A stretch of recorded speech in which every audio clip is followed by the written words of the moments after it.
د ولسمشر غني سفر او هلته د نویو بدلونونو اعلان.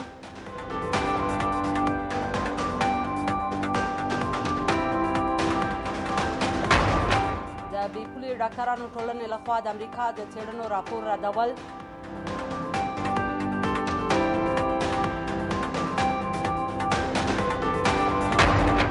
او د روسیې ولسمشر وایي چې د ترکیې مشران قصداً د مسکو انقرې اړیکې خرابوي.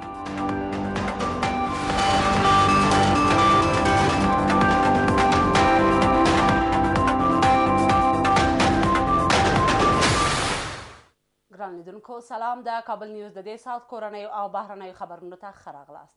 نن پنجشنبه د 1494 کال د لیندۍ میاشتې 5مه نیټه ده چې د روان میلادي کال د نومبر میاشتې له 26مې نیټې سره سمون لري. اوس هم پوره خبرونه. ولسمشر غني د کندوز د امر په ګډون ګڼ امنیتي کسان له دندو ګوښه کړي او 3 نوې ولسوالۍ منظوري کړي دي. ولسمشر غني چې د پنجشنبې په ورځ د یو جګپوړي پلاوي په راس کې کندوز ته تللی و، وایي په کندوز کې د بشپړ امنیت لپاره په امنیتي ادارو کې بنسټیز تغییرات پکار دي. د غني په باور کندوز د امنیتي ارګانونو ترمنځ د نه همغږۍ له امله سقوط کړی و.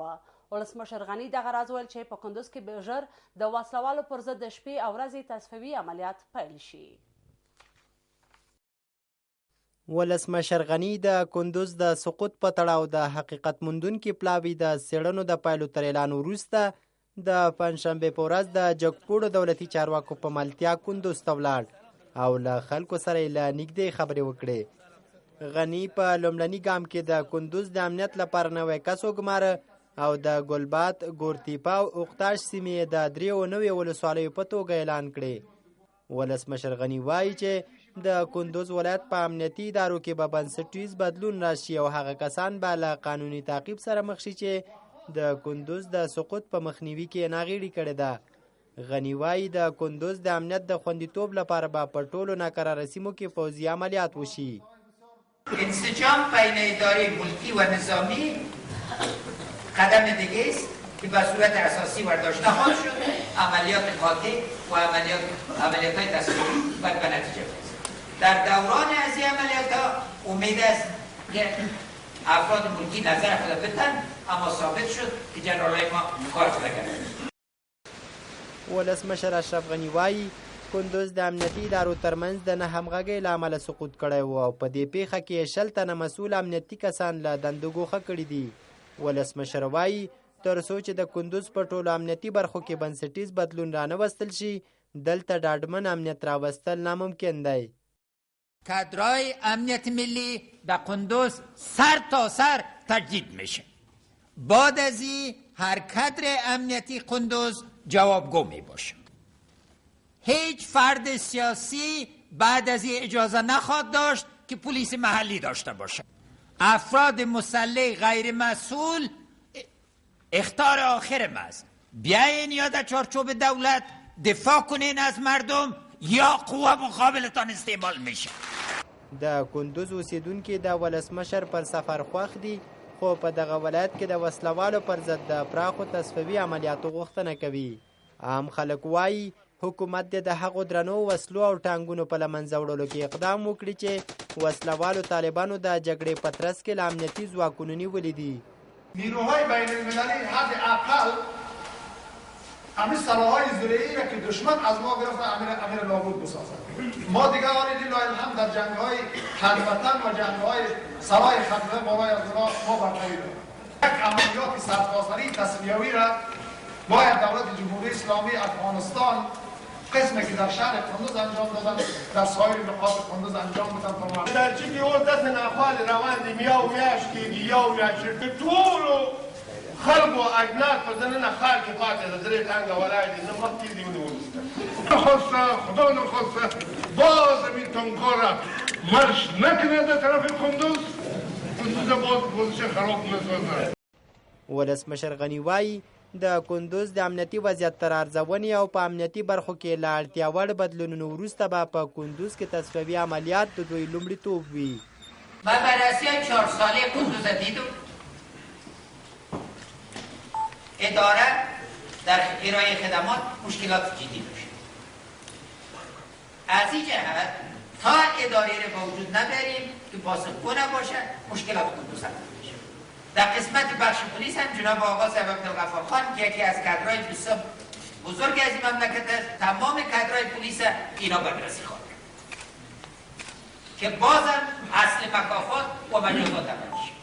مکافات به کسایی که قهرمانی کردن، مجازات به کسایی که فرار کردن و میدان خالی میشن. کندوز ته د ولسمشر غني سفر په داسې حال کې دی چې د حقیقت موندونکي پلاوي په څېړنو کې د کندوز ولایت د سقوط یو ستر عامل سیمه ییز زورواکان او محلي پولیس ګڼل شوي دي. د بیپولي ډاکټرانو ټولنې د کندوز پیښې په اړه د امریکا د څېړنو راپور رد کړ او په دې تړاو د خپلواکو څېړنو غوښتنه کوي.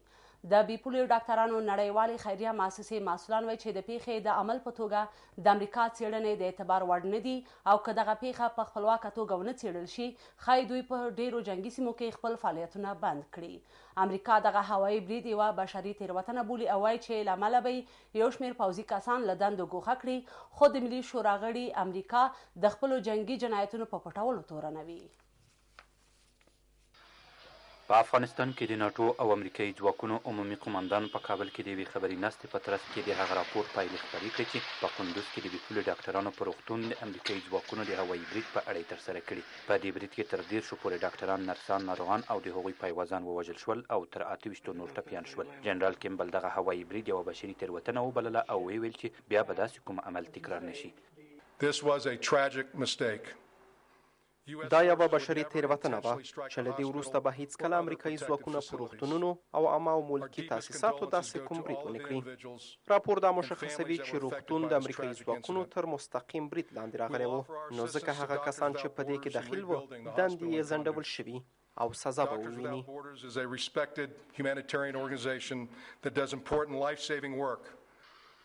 نوموړی وایي چې ناټو او افغان حکومت هم د ملکي تلفاتو په اړه څېړنې کوي چې پایلې به یې ژر خپرې شي. خو د بیپولي ډاکټرانو ټولنه وایي چې د پیښې د اصلي عامل په توګه د امریکایي ځواکونو څېړنې ورته د منلو نه دي او د دې جنګي جنایت په اړه باید بېپرې څېړنې وشي. It's pretty shocking for us that they would still fire on a target, not knowing essentially what they were دا firing زموږ لپاره at. ټاکان ورکوونکې ده چې دوی د پوځي او ملکي اهدافو ترمنځ فرق نشي کولی. دغه پیښه نورو څېړنو ته اړتیا لري چې باید په خپلواکه توګه ترسره شي، نه د امریکایي ځواکونو لخوا. په داسې حال کې چې د پیښې اصلي عاملان هم دوی دي. زه فکر نه کوم چې دا څېړنې هیڅ چاته د منلو وړ دي. And so we've reiterated our call for that. دغه اداره وایي که چیرې یاده موضوع همداسې پرېښودله شي بیا به د افغانستان په ګډون د نړۍ په هیڅ ځای کې هم ملکي اهداف او مرستندویه خیریه بنسټونه خوندي نه وي. د بیپولي ډاکټرانو ټولنه د جنیوا کنوانسیون ته په درناوي ټینګار کوي او وایي که داسې ونه شي نو دوی او نور خیریه بنسټونه نشي کولی په جنګي سیمو کې خپلو فعالیتونو ته دوام ورکړي. We can't bring back our staff. They'll never be back. We've lost some incredible people who've worked in our hospital. موږ خپل وژل شوي کسان بیرته نشو راوستلی، خو دا اړینه ده چې په جنګي سیمو کې باید جنیوا کنونسیون ته درناوی وشي، هغه څه چې په واقعیت کې تر اوسه ورته درناوی نه دی شوی. په داسې حال کې به بیا موږ ونشو کولی چې په جنګي سیمو کې خپلو فعالیتونو ته دوام ورکړو.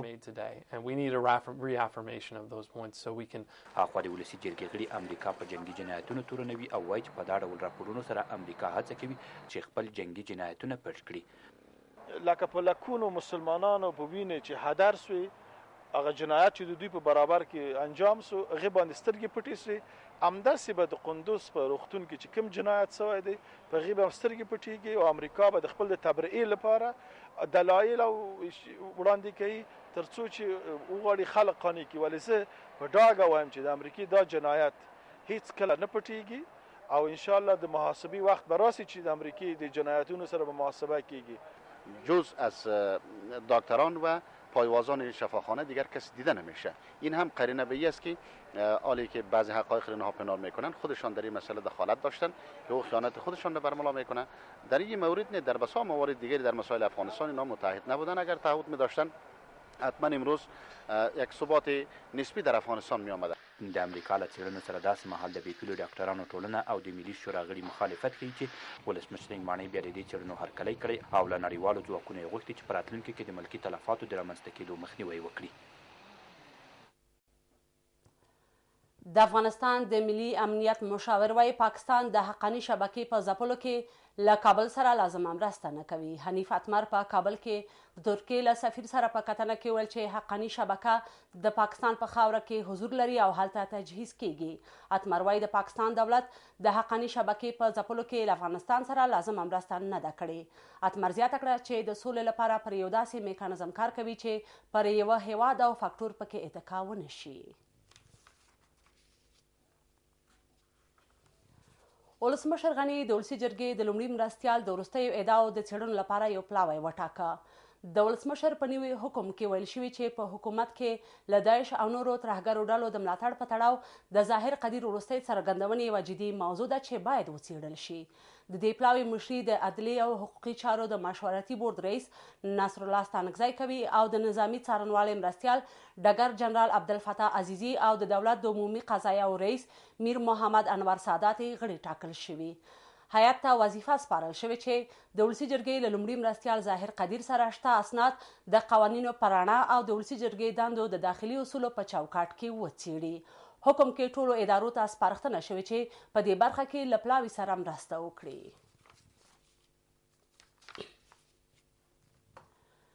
د ننګرهار په اچین ولسوالۍ کې د افغان ځواکونو په عملیاتو کې 115 داعشیان وژل شوي دي. چارواکي وایي دغلته د روانو عملیاتو په ترڅ کې د اچین ولسوالۍ ګڼ شمېر کلي له داعش وسلوالو پاک شوي او لا هم د دوی عملیات دوام لري. د سیمې خلک له عملیاتو خوښي ښیي او له امنیتي ارګانونو غواړي چې بیرته له دغې سیمې د تښتېدلو کورنیو د راګرځېدو زمینه برابره کړي. له تیرو 2 میاشتو راهیسې د ننګرهار په اچین ولسوالۍ کې د داعش جنګیالیو پر ضد د افغان ځواکونو عملیات روان دي او د چارواکو په وینا د دغو عملیاتو په ترڅ کې 115 داعشیان وژلي دي. امنیتي مسؤلان وایي د عملیاتو په ترڅ کې د اچین ولسوالۍ د پیښې، شډل، عبدالخیلو، کرکنۍ، د جنجال شګې او چینو سیمې له داعش وسلوالو پاکې کړي دي او امنیتي ځواکونه مو مندرې ته نږدې شوي دي. هغه سیمې چې تاسو موږ نن اوس پکې ولاړې د اچین ولسوالۍ ته مربوطې سیمې دي چې شډل بازار دی د افغانستان د خلکو د دښمنانو د وجود نه پاکې شوي. بازار کې اوس زموږ نیروګانې دي. دا کرکنۍ کړی دی دی او دا اوس د پنډولا منطقه کې چې موږ تاسو دا سیمه کې ولاړې دې کې داعش وجود نه لري. سوینه دا د اچین ولسوالۍ د عبدالخیلو سیمه ده. دلته افغان امنیتي ځواکونه د داعش په مقابل کې ډېر جنګېږي، لاسته راوړنې لري. د تقریبا د یوې میاشتې په دوره کې افغان امنیتي ځواکونو وشوکوی چې 115 نفره داعش جنګیالي له منځه ویوسي. د داعش پر ضد د جګړې په لومړۍ کرښه کې جنګېدونکي سرتیري وایي د داعش پر ضد به تر هغو جګړې ته دوام ورکړي چې سیمه یې له دوی پاکه کړې نه وي. اچین ولسوالۍ بنډولا په سیمه کې د شډل بازار سره نزدیک دي چې کله کوزیپا کوو هغه څوک چې د افغانستان او د اچین ولسوالۍ د ولسونه تهدیدوي موږ د هغه چې هغې ته هغه متونکي جواب مو ورکړی دی او بیا به هم جواب ورکړو. دغه 2 میاشتې کېږي، دغه 2 میاشتې کېږي چې په دې کې موږ وظیفه اجرا کوو او انشاءالله دلته نشي کولی دښمن چې زموږ مقابل باندې وجنګېږي هغه ماتونکی جواب هم دښمن ته ورکړی دی، بیا هم ورکولی شو. دغه 2 میاشتې 2.5 میاشتې کېږي راغلي دغه ولس دغه داعش تلفات هم ورکړو. دغه داعش علم د پاره اوس ختم دی، جنګ او جنګال نشته دی. دغلته د روانې جګړې له وجې ګڼ شمېر ماشومان له ښوونځیو محروم شوي او اوس یې چې تازه کورنۍ بیرته دلته ځای پر ځای شوي د افغان ځواکونو له عملیاتو خوښ دي. د بازار داعشیان راتله خلک نیوه او هغه یې بیله معمول یې بیله او خلک په مو کېنوله. هغه دلته زموږ د کله داعش هغه راغلي خلک نیوه بیله برمامن کې په مو کېنوله والې زوله یا زموږ کاډې تللی جلابات له اوس دلته حکومت هغه راغلی زموږ کورونه ازاد شو زموږ بیرته کاډې راغلي. زموږ شډال کې داعش داعش هغه راتله او د خلک په تختو لپاره په بامو کې نور او والي زوله بیا او اوس حکومت راغی آزاد شو. اوس د حکومت هغه دا شینه راوړو خرڅوي. سره له دې چې امنیتي مسؤلان د اچین په پنډولا سیمه کې روان عملیات ډېر بریالي بولي خو د سیمې خلک وایي افغان ځواکونو ځانګړی پرمختګ نه دی کړی او دوی غواړي چې روان عملیات د ژر تر ژره مومندرې ته هم وغځول شي. حکومت راغلی 2 میاشتې عملیاتو کم و زیات وشوي. دغه عملیات چې کوم ځای کې دي محلیانو پوستې دي، محلیانو پوستې نه 100 متره اخواته تلي د حکومت بعد د هغې نه اخواته هېڅوک هم نه دي تلي.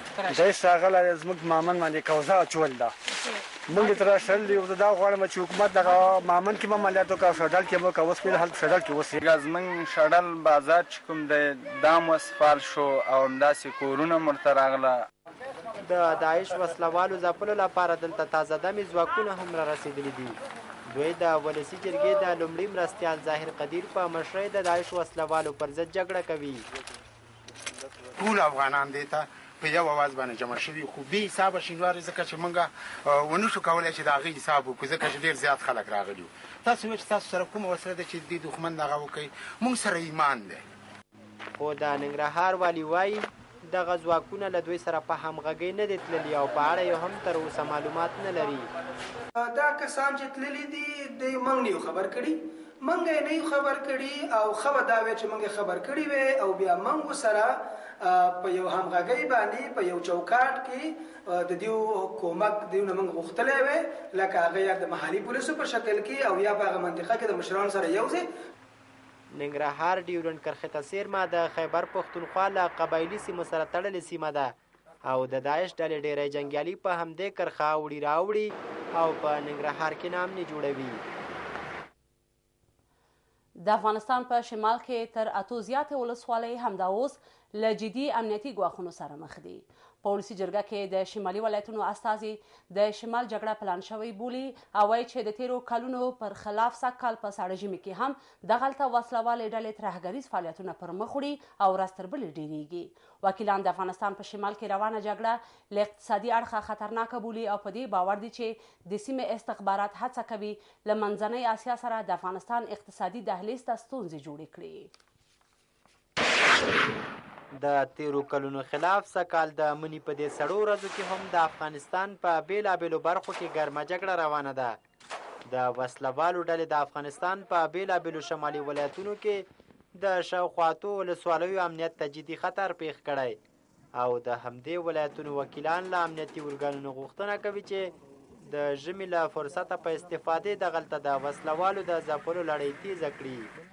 ولسوالی درقد، ولسوالی یونگان و همین لحظه در ولسوالی برکه بغلان و یا در ولسوالی سنگچاری که ما همین فعلا که من با شما صحبت میکنم جنگ جریان داره در قریه 10 مرده میگه و مسجد سبز میگه در او کوها و جریان داره. عین چیز در تیاره روز گذشته شما شاهد هستین که در یکی از ولسوالی‌های فاریاب سقوط دادن، ولی یک جنگ پراکنده فرسایشی وجود داره. ولسوالی یمگان ولایت بدخشان سقوط کرد، راغستان در معرض خطر است.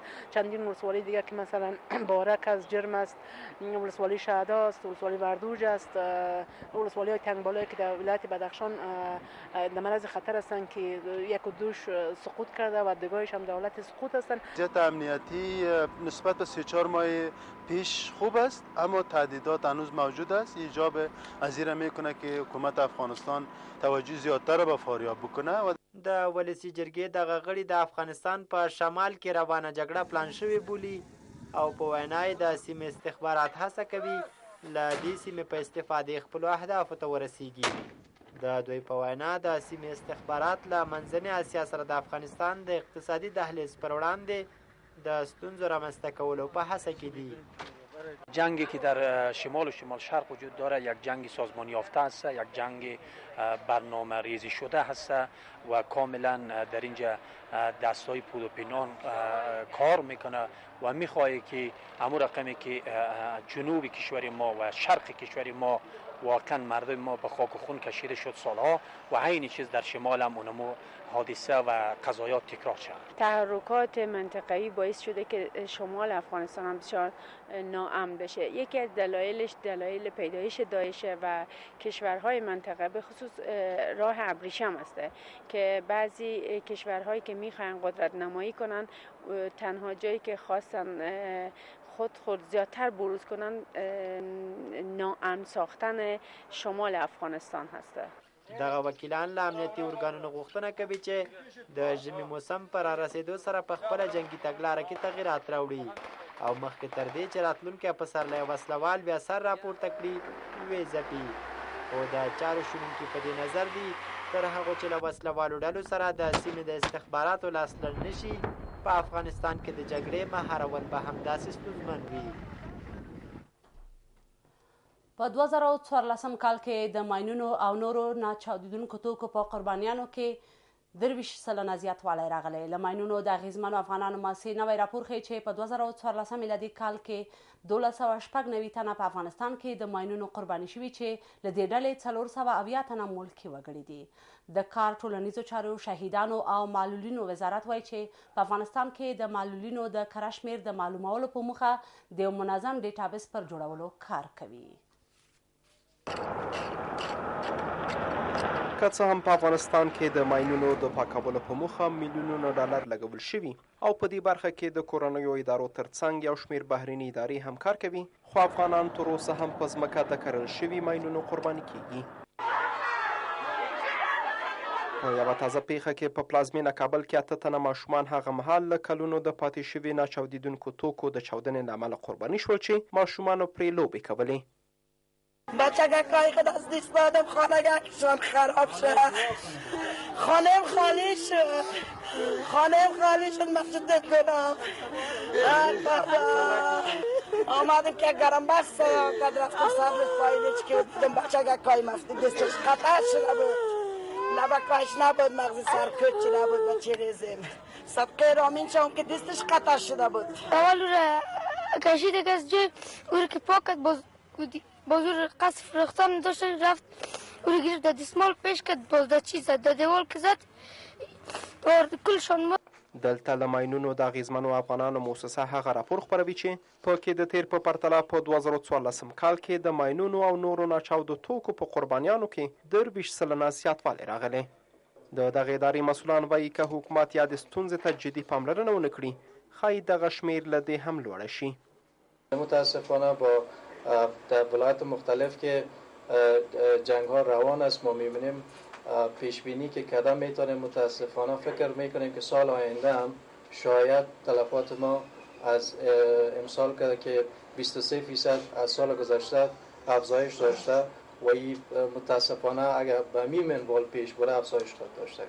د دغه راپور له مخې په 2014 میلادي کال کې 1296 تنه په افغانستان کې د ماینونو قرباني شوي دي، په داسې حال کې چې دغه کچه په 2014 میلادي کال کې 1050 تنو ته رسیده. اخوا د کارو ټولنیزو شهدا او معلولینو وزارت وایي چې په افغانستان کې د معلولینو د کره شمېرې د معلومولو په موخه د یو منظم ډیټابیس پر جوړولو کار کوي. ما بتانیم برنامه را از کابل به طرف ولایت هم ببریم و کار رسمی انشالله در آینده 2 ماه رسمی شروع خواهد شد که یکی از کوشش های خواهد بود که ما یک دیتای درست‌تر و موثق‌تر را داشته باشیم. و همچنان در سال 2016 انشالله پلان است که یک سروی سرتاسری از تمام افغانستان بخیر ما داشته باشیم که هم ما را کمک خواهد کرد که ما بفهمیم به چی دیدت معلولین و به کدام نوعیت، به کدام کمیت و کدام کتگوری ها ما داریم. د اغیزمنو افغانانو موسسه داسې مهال په هیواد کې د ماینونو د قربانیانو د شمېر له زیاتېدو اندېښنه ښیي چې له دې د مخه افغان حکومت ویلي چې د هیواد ډیره برخه له ماینونو پاکه شوې، خو ویل کېږي د وسلوالو مخالفانو لخوا د نویو ښخ کړی شویو ماینونو تر پخوانیو هغو ډیر د هیوادوالو ژوند ګواښي. یو شمېر مشخصې کړۍ له ځوانانو څخه د خپلو اهدافو لپاره د وسیلې په توګه کار اخلي. د ولسي جرګې غړي او ځوانان په هیواد کې د روانو ستونزو، ناخوالو او قومي تعصباتو د پای ته رسېدو لپاره د ځوانانو پر یووالي ټینګار کوي او پر حکومت غږ کوي چې ځوان نسل ته د جدي پاملرنه وکړي. اخوا یو شمېر ځوانان بیا له حکومت څخه ناهیلي ښیي او نیوکه کوي چې حکومت له دوی سره په خپلو ټولو کړو ژمنو کې پاتې راغلی. ځوانان د هرې ټولنې د ملا تیر په توګه پیژندل کیږي، خو ډیر کله ورنه سیاستوال د خپلو اهدافو لپاره کار اخلي. په افغانستان کې روانې ناخوالې تر ډیره له ځوانانو قرباني اخیستې او دې موضوع په هیواد کې د ځوانانو جدي اندېښنې راپارولې دي. دلته د ځوانانو لپاره په جوړه شوې غونډه کې د ځوانانو پر یووالي ټینګار کیږي. د ولسي جرګې غړي او ځوانان وایي چې یو شمېر مشخصې کړۍ د ځوانانو څخه د خپلو اهدافو د ترلاسه کولو لپاره د وسیلې په توګه کار اخلي. نن ورځ په افغانستان کې د هر څه نه زیات موږ داسې یو حرکت ته ضرورت لرو چې هغه د ځوانانو په مټ وي، داسې یو حرکت چې هغه د تعصباتو ته نه ووایي، داسې یو حرکت چې هغه وکولی شي بدلون راولي په دې ټولنه کې هغه وکولی شي حکومت متوجه کړي خپلو ناخوالو ته او خپلو ستونزو ته او خپلو بیکاریو ته. جوان افغانستان از دهه‌های گذشته تا حالا تبدیل شده به ابزار افراد، اشخاص و حلقه‌های سیاسی که به عنوان هیزم سوخت چه در جنگ‌ها، چه در کمپاین‌های انتخابات و چه در تظاهرات از آنان استفاده می‌کنند. هاخوا یو شمېر ځوانان بیا د حکومت له ژمنو هم ډېر ناهیلي شوي. دوی نیوکه کوي چې حکومت ورسره په خپلو کړو ژمنو عمل نه دی کړی او ځوانان یې له پامه غورځولي.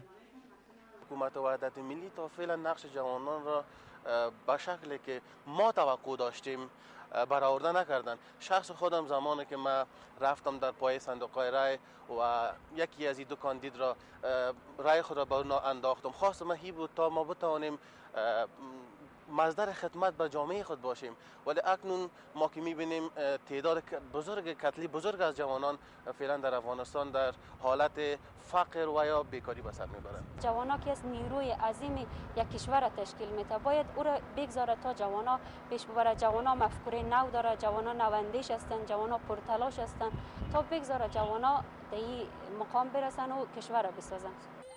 د ځوانانو د وضعیت په تړاو د اندېښنې په داسې حال کې دي چې په هیواد کې د بیکارۍ له زیاتېدو سره ډېرو ځوانانو بهر ته د تلو لار نیولې او حتی ځینې یې له همدې وجې د وسلوالو مخالفانو له لیکو سره یوځای کیږي.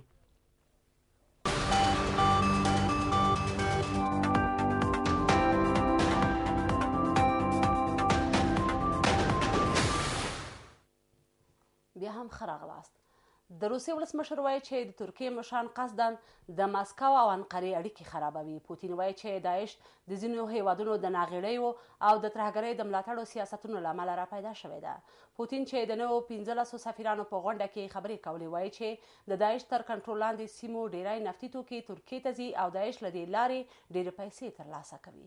په ورته وخت کې ترکي رسنۍ او د سوریې جنګیالۍ ډلې وایي چې روسي الوتکو په حلب کې د ترکیې د مرستو 100 موټري کاروان په نښه کړی دی. په دغه برید کې 12 تنه موټر چلونکي وژل شوي او ټپیان شوي دي. روسیې په یو بل اقدام کې د ترکیې مالونو و بیړۍ د بې کیفیته توکو د واردولو په پلمه درولې دي. روسیې په یو بل اقدام کې په خپله خاوره کې 2000 سوري کډوالو ته د موقتي استوګنې اجازه ورکړې ده.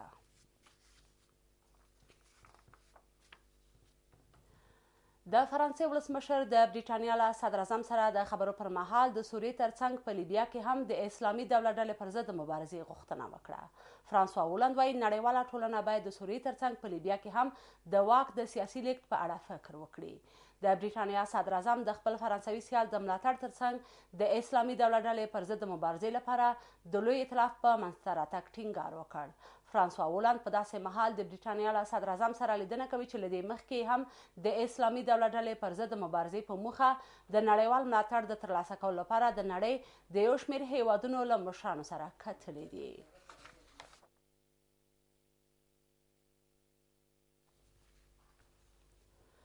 ګران لیدونکو د دې ساعت خبرونه پای ته ورسېدل. له ملتیا مو مننه. تاسو ته